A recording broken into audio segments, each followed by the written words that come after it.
Ako si Florida. Isang babaeng ubod ng tapang at ganda.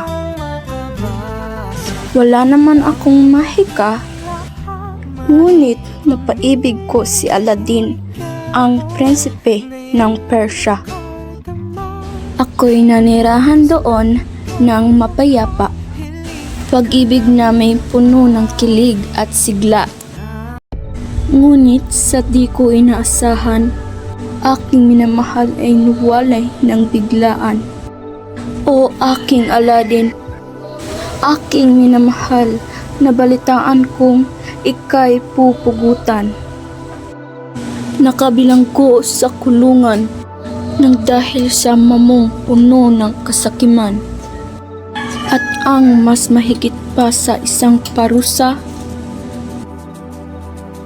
ako'y ipapakasal kay Sultan Aliyadab, ang sariling ama ng aking minamahal. Labis ang aking pag-alala at kalungkutan ng aking nadarama. Sapagkat ako'y tumanggi, buhay naman ni Aladdin ang mapapahamak. Ako'y wala nang maisip na paraan.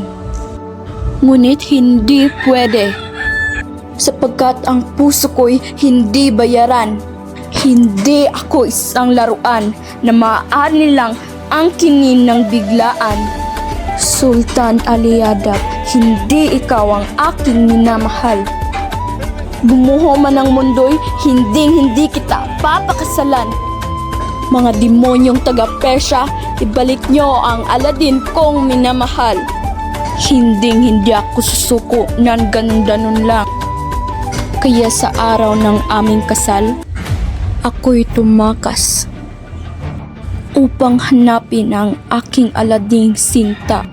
Handa kong libutin ang mundo, siya'y matagpuan lang. At sa aking paglalakbay, natagpuan kong nasa panganib ang prinsesa ng Albania. Babaeng hindi dapat nilalampastangan.